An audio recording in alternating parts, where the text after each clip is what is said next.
Well, today we are going to talk about middle and long distance training. So, middle distance means 800 meters and 1500 meters.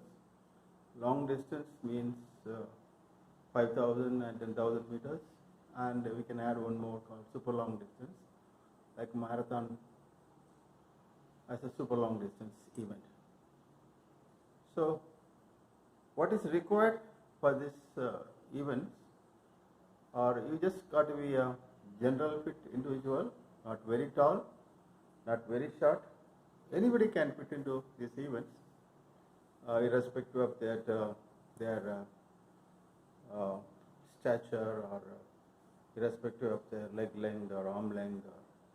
All that you require is very good cardiovascular endurance, respiratory endurance, and good will qualities. They must be able to sustain the training as well as during competition in a very difficult and very humid and a very difficult situation. Very difficult situation, they must be able to carry on with their event. That is one will quality, that we can call it as a special quality for a middle or long distance runner. The more the distance, more such qualities are required.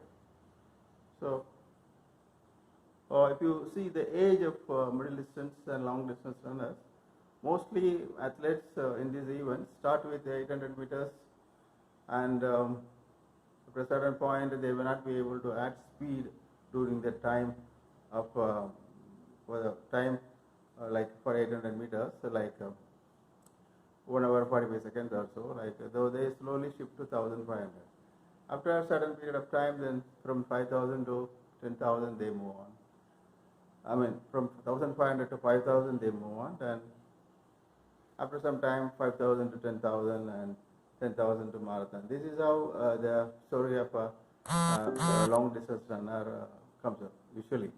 But sometimes certain athletes directly take to long distance also, as well as super long distance also. So here anybody rich or poor, or you don't need very expensive training gears, or you don't need a very expensive coaching program or a very highly expertized coaching program to start with.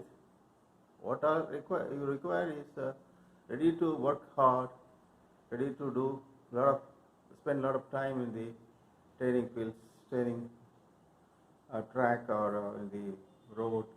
Must be ready for that quality. That is a will quality, I will call it as. One more aspect is that unlike other events, the mechanical aspects of running, so sprinters to long distance runners and super long distance runners, the point of contact, the heel, ball, toe action, like it varies according to the velocity of your run. A sprinter may be running with toe and ball action will be there, and whereas when the distance goes up beyond 400 meters, then it will be ball, heel, ball, toe action. Sometimes when the distance goes more, and then again the ball, heel, ball, toe action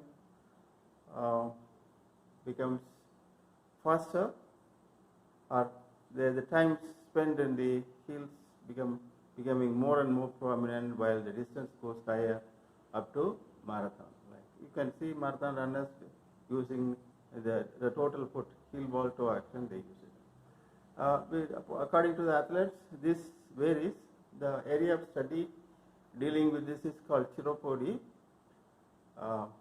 So it's about leg and the foot and foot muscles and foot joints, and about the pressure points in the foot. And so the first quality you see in a middle and long distance runners, especially middle distance runners, they are very fluid on the track.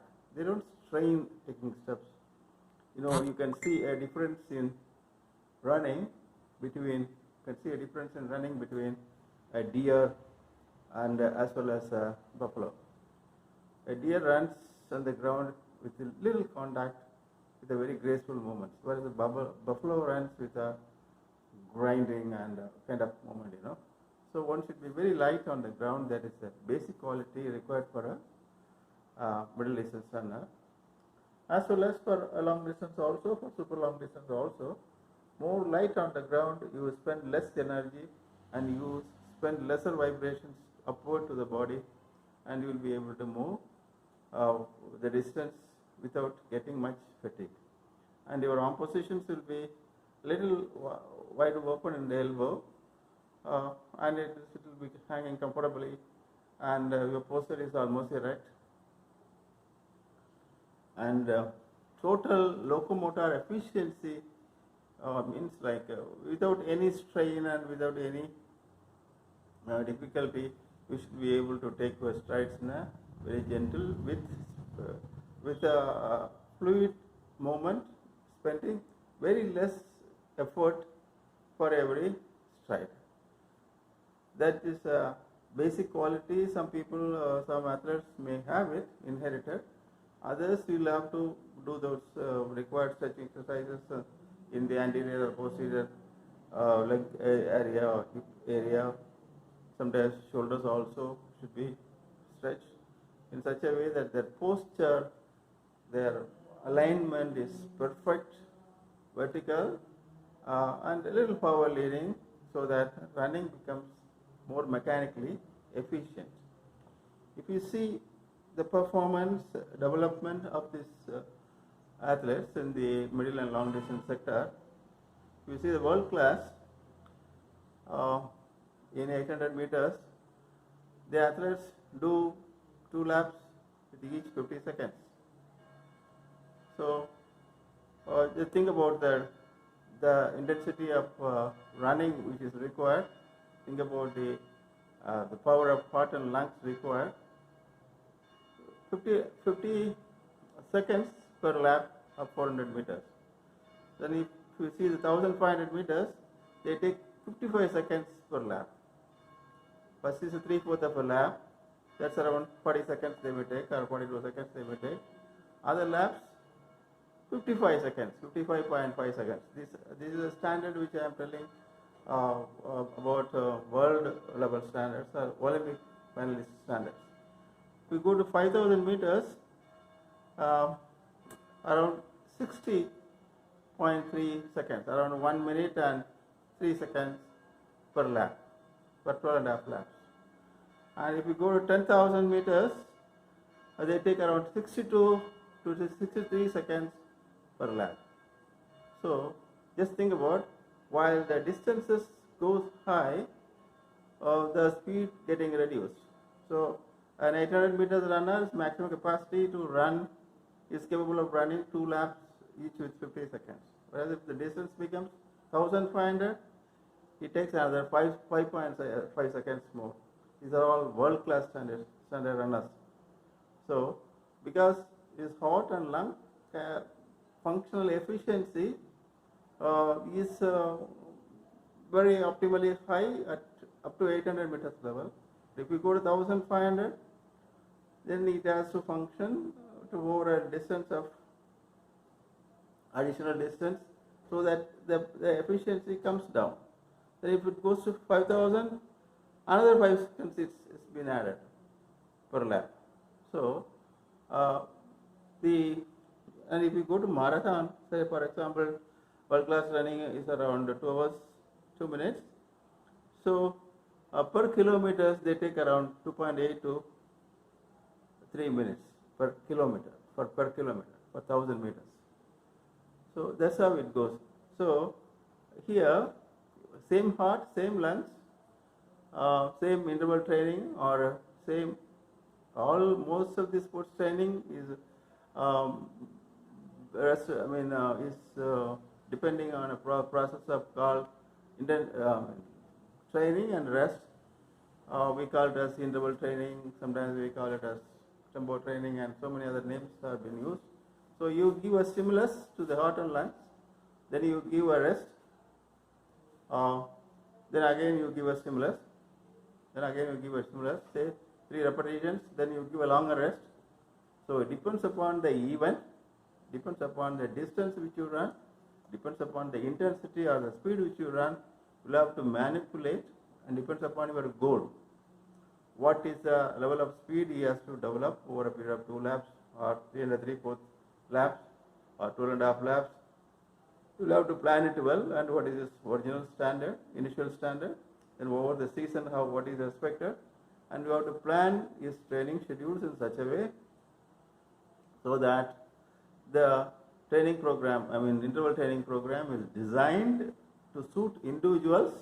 Sometimes you may have more than one individual, we can club them into groups, that it will be interesting for them to run in a group, and record timings. If possible, you should be able to record, not only if possible, at the higher levels of competition, higher levels of training, elite training of middle and long distance runners requires the rest period also should be monitored, and their starting pulse rate as well as the ending pulse rate of repetitions as well as pulse rate during rest. All this can be done using certain telemetric devices attached with the body in the form of a small belt or something in the chest, or attached with the bunny and the trunk, or in the shorts, the vest they use. It's possible now electronically record sitting in the lab or nearby lab. Telemetrically the performance will come. So the running speed, the warm up, after warm up, before starting is hot speed and hot rhythm, and while ending the repetition, and then during rest, what is he doing? Is he going to sit down or lie down? Is he going to walk back or jog back or stride back? Depends upon the type of quality you want to develop, either speed or speed endurance or sprint endurance, or what is to be developed, or endurance. You have to design. This quality varies according to individuals. You will have to experiment on them, find out the interval training suitable for one individual may not be suitable for the other individual. One, it will do good and his performance will increase. Others will go stale with muscle fatigue or delayed onset of muscle fatigue and things like that. Then another important aspect is rest and recovery. After each day of training, after a small microcycle, what type of rest is to be given, how many days, and after each day, what type of therapies, like cryotherapy means hot water therapy as well as cold water therapy, some days alternate. So that's a separate area by itself about the therapies to be performed for rest and recovery. And middle and long distance is an event which creates a lot of habituation, a lot of psychological qualities are required to do it. Coaches will teach you about to get over the monotony, about there are processes called autogenic training and visualization techniques, so that the monotony of running distances like 42 kilometers in a marathon, so they can get over it. So you need to an aid of sports psychologists, as well as you need to an aid of gadgets like pulse monitors, ambulatory pulse monitors using telemetric waves, and for efficient elite distance training. Guys, do you have any questions about it? I'm ready to go in detail. And in the session I told about the chiropody. Chiropody means the important aspects connected with the foot contacting the ground, how to make it efficient, to make a faster run. And in general we can talk only so much, and please feel free to ask for more by posting your questions. Thank you.